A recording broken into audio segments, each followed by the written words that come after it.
Hey guys, welcome back to another episode of 247 DIY. As you saw from the intro, me unboxing everything as well as the plethora of parts here behind me, we're going to be airbagging the WRX, which is something I've always wanted to do, and I'm super stoked to be doing it here on the WRX. I played around with lowering my cars in the past. My first car I started modifying was a 2002 Mazda Protege. That was, like I said, that was my first jump into really getting into modifying vehicles. If you know anything about those cars, they sit pretty high from the factory as it were. So even, I think it was a 2.5 inch drop on those springs, it still sat pretty high. Then I moved on to my 2.5 RS, which was on Raceland coilovers. The ride quality isn't as bad as a lot of people will lead you to believe with Racelands, but still wasn't the greatest. Thought it looked great, and I had it absolutely slammed. The problem with being static on coilovers is if you get to an obstacle in the road or an incline, like an entryway into a driveway or something, you're pretty much stuck with scraping and hoping you don't damage anything underneath, which is one benefit that you have to running airbags. If you get to an obstacle like that, you have some room in the bags, you can inflate your bags, and you're not stuck at that ride height, and hopefully it can help you get over things. So it's really going to help out the stance on the WRX. I haven't been terribly happy with it, but I haven't had really the money to throw into this. So got some good Black Friday savings on these. We're going to fix the stance on this. It looks like there's a bit more wheel gap than there normally would be. The wheel and tire setup I have on the WRX right now, the overall tire profile is a little shorter than what comes from the factory. And then the front, there's quite a bit more wheel gap than the rear because the battery's in the trunk now. The factory U-brace has been removed in the front. There's been a lot removed from the front, so that it's sitting a little bit higher. So we're going to be getting the stance absolutely dialed in on this. And airbagging a car is just something I have always wanted to do, and super stoked to be jumping in here doing this on the WRX. So I have a feeling I'm going to split this into 3 episodes. Today we're just going to be focusing on the trunk setup, figuring out how exactly I want to mount everything, laying it out, getting the tank into position where it needs to be, the airline manifold, get all of that kind of situated before we start ripping out the trim in the trunk and figuring out how we're going to run airlines. And then the second video, we will actually start doing the nuts and bolts of the whole thing, is getting these air struts in, getting the factory struts out, and probably running most of the airline. And then in the third video, we'll be just tying up all the loose ends. So getting the wiring ran, finalizing the placement of all the airline, and finalizing everything in the layout in the trunk, and ultimately getting it aired up and the system calibrated and all set up and good to go. So without rambling and dragging this intro on too long, let's go ahead and jump into the trunk. So as the trunk's currently set up, we did the battery relocation over here with the Odyssey AGM battery. I'm still trying to kind of figure out maybe a good way to hide that from view, but it's not bugging me too much right now, so it's going to stay like it is. I also got the STI trim for the rear as well as the intercooler reservoir, and I just use it for my washer fluid so that the washer fluid is deleted in the engine bay. Now a couple things here in the rear. Just to get a clean look, when we bolted the battery down, I cut out a section of the carpet, bolted the battery right over the top of it, so when this lays down, yes, you can see the seam, but it still looks nice and clean. So my plan is I'm going to take this carpet out of here, I'm going to lay it on some plywood, and first I'm just going to cut out a plywood copy, if you will, of the trunk carpet. We're not going to end up using all of it. I would like it to be just enough in the rear here so that I can still have access to a spare tire. For now, it's important. I have a feeling I'm going to be upgrading wheels and tires probably next year to a larger set. 17s, I think, but it's going to be larger than what's on there and larger than the spare, so having that spare might not be as important. May even be trying to stuff a full-size spare back here, but for now, I'd like to still have access to the spare tire without having to remove everything with the the air tank and the manifold and all that. So let's get this carpet out of here, laid out onto some plywood, cut out, and see what we're working with.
Alright guys, so after a little bit of work, this is where I ended up.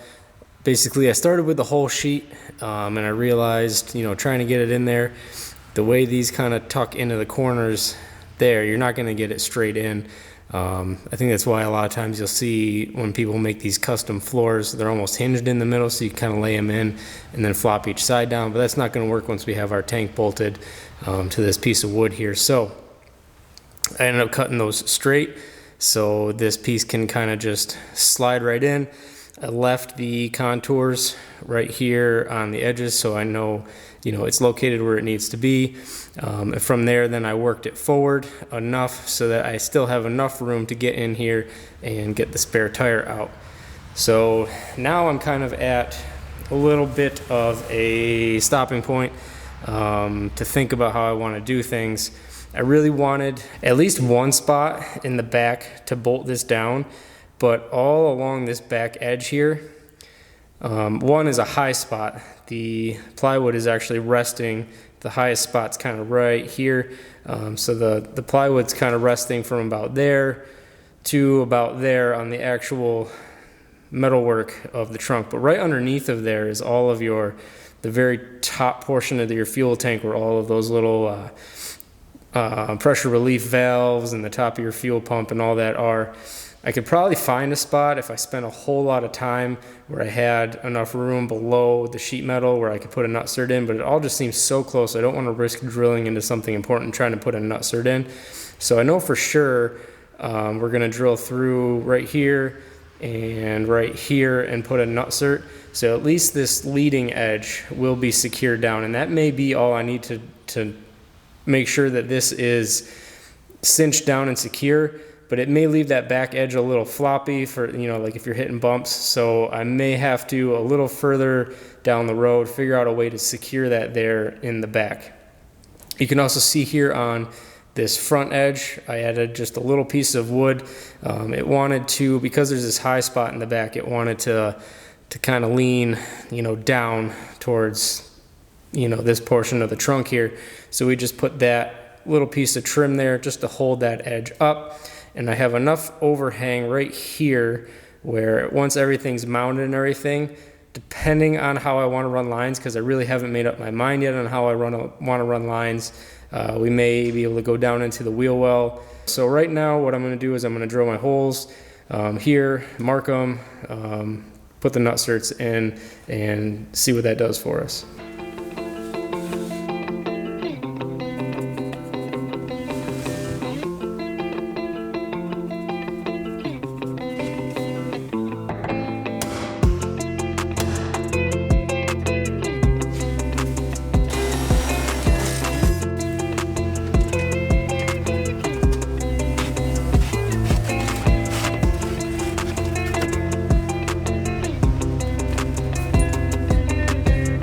So I don't have the best hardware right now, but until I order more, this will have to do.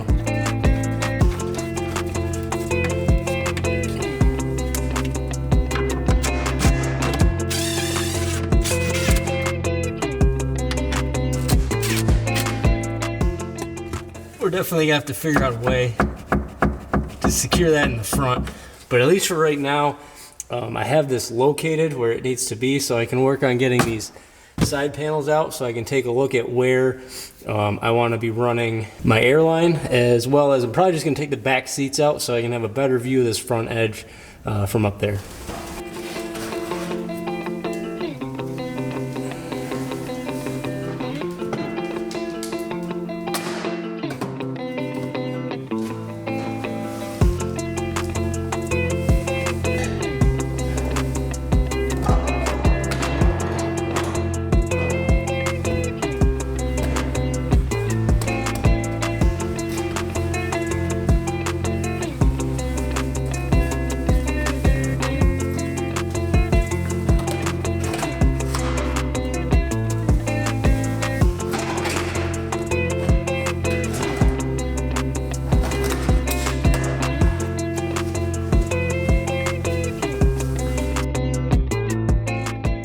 Alright guys, so I came up with a solution for holding the rear end down. I just took some of this metal strap, put a couple bends in it here. I had to modify this bracket that comes down. They have like a little rolled edge here. Just cut off that rolled edge so that this could run over smoothly. And then what I'm going to do, and it's what I'm going to use for everything, mounting it to this back board, is I'm going to get the hammer in threaded fittings for putting in wood. That way I don't have to worry about nuts underneath. Everything will be flush underneath. So there'll be one here, and then it'll simply bolt down, and this will be painted black to kind of blend in, and I'll try to get see if I can get some black hardware. So this will be the only portion you'll see if you're looking in from the trunk. Just be these brackets. And ran out of this strapping, so I do need to pick up some more strapping. I'm going to do a second one here. It probably doesn't need to, but it'll just give it more of a symmetrical look to have the two of them there.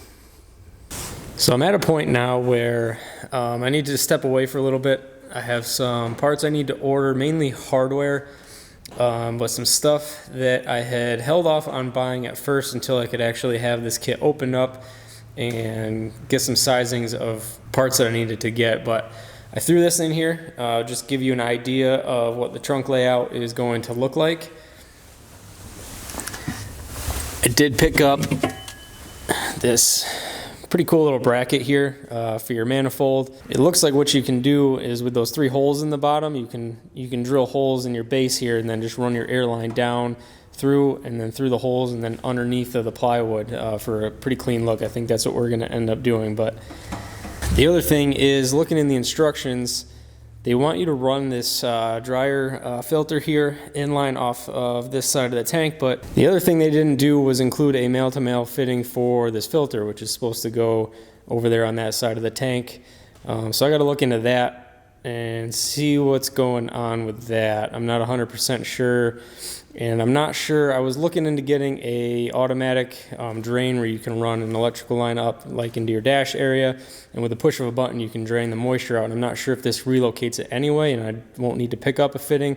But either way, I got to step aside, order some stuff before I can feel comfortable really kind of moving on. I don't want to overlook things, so just going to take a pause here. For you guys, it'll be 2 seconds, but let me go order some stuff and I'll be back with you.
Alright guys, so there's the mount that everything's going to go on, all mounted up. You just saw how I went about doing it. Finished up that second bracket after ran to the hardware store and got some more metal. You saw I put those inserts in the back side of the plywood, and that's how we're going to be mounting the rest of, the tank, the manifold, and the air compressor. Both those back there were M8 by 1.25, and then I have some M6 by 1.0 for the hardware that already comes with the compressor. And here you can see the brackets. They just come down onto these mounting bars for the trim that goes in front of the rear seats. So I had to modify them a little bit, so we'll hit those with some paint. These need a little bit of paint. I'm not going to do them yet because the actual tank, the air tank, I want to paint in that gold color that we've been doing a lot of the accents in the engine bay and started a couple of the suspension components with. So that's going to have to wait for another day, but we can go ahead and start mounting everything up, getting those in place and ready to go. And in case you're curious, it's obviously not going to stay like this. What I'm going to use is the factory trunk carpet. Once everything's laid out and I've got all the holes marked and everything, we're going to glue the factory trunk carpet down onto this. And then what I'll do is it's going to pull down onto this front leading edge here, so there will be a little bit of a step. So what I'm probably going to have to do, it's a little bit of an expensive option, but I want everything to match, so I don't think I really have a choice, is I'm going to buy a second factory trunk carpet. And then we're just going to take a piece of smaller plywood just to save a little bit of weight, probably 1/4 inch plywood, some that I have laying around, to replace that particle board unit that comes, factory on these, and we'll cover that with the trunk carpet, and that'll just cover the rest of this area up, and you'll just have a little bit of a step up here.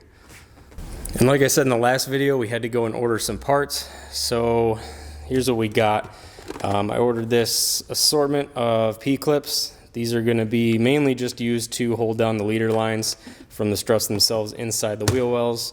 We got these M8 by 1.25 inserts for the plywood, and the M6 ones are right here. I got some long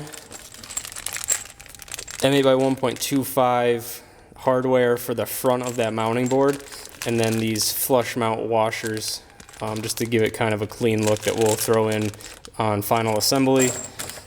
You just saw on those back brackets, I picked up some stainless M8 by 1.25 hardware.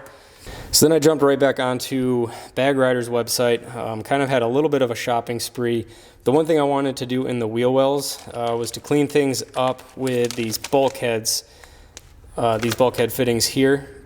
The problem with the bulkhead fittings is they're a straight fitting, and so your line would come through, and if you want to run it along the bodywork, then you have to try to make a shallow bend without kinking the line. So bulkhead fittings, and I picked these swivel 90s up, which I'm 99% sure that's what they're for, and they'll work. We'll find out if there's any air leaks. And then they also have these little rubber bushings, essentially, that'll slip over the ends of these bulkheads that'll be on the inside of the wheel well to keep the dirt and grime out.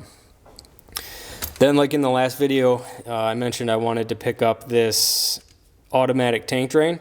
So basically this just wires up to a switch that you run to the front of the car, and then your tank drain comes in this port, and then you run a drain line out this side, and then all you have to do up in the engine bay when you want to drain your tank is hit the button, and without having to climb in the trunk or underneath the car, you can drain your tank water out that way.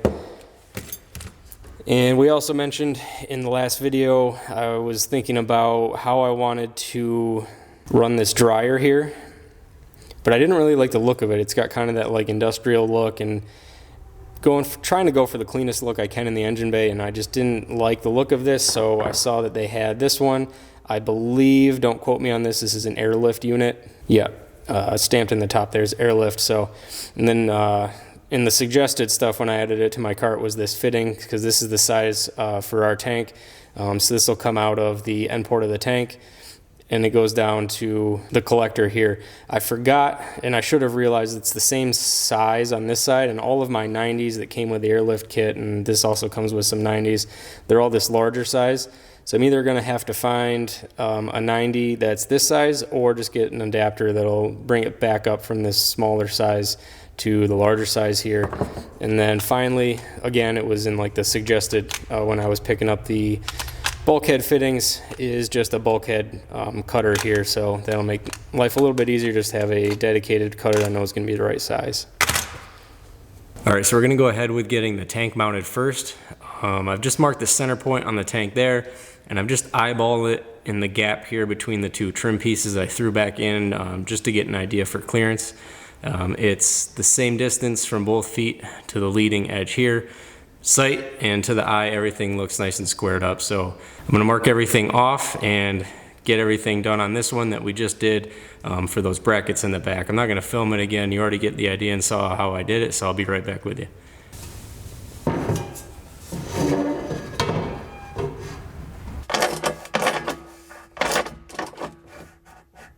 Alright, so all in all that went pretty well. I even made a template to go on there because it was a little hard to, basically I just cut like a little piece of pencil off, and I was trying to mark the holes, and it was kind of hard to do that without moving it too much. So I marked them as best I could, and then made a template of the feet there, and then remarked the holes. They were close, but they weren't perfect. It may have just been my pilot holes that I drilled were a little bit off, so all I had to do was enlarge the holes on each of the feet here by one size on my step drill bit, and it went in good. So let's rinse and repeat and get the air manifold mounted up.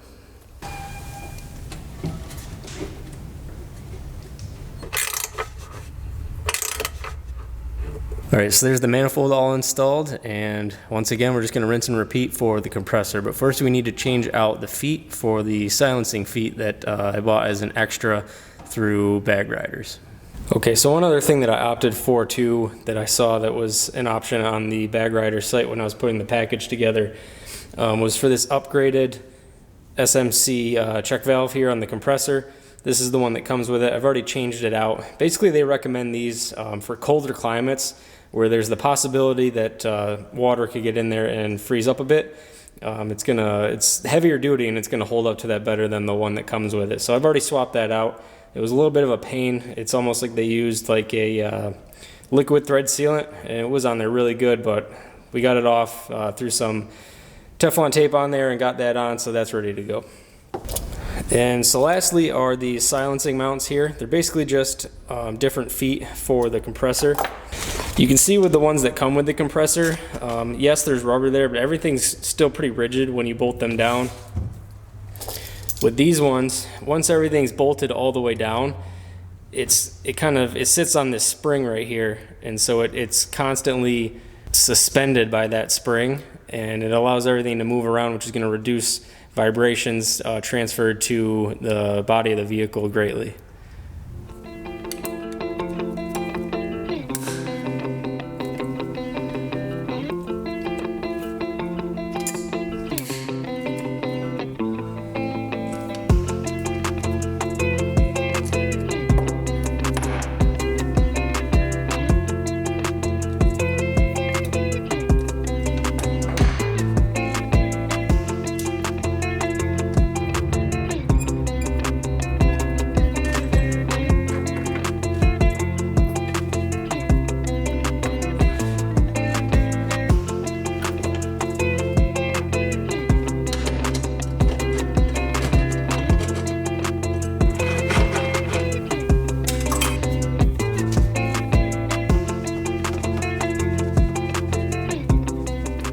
All right, so there it is, guys. Everything laid out, mounted down, basically complete.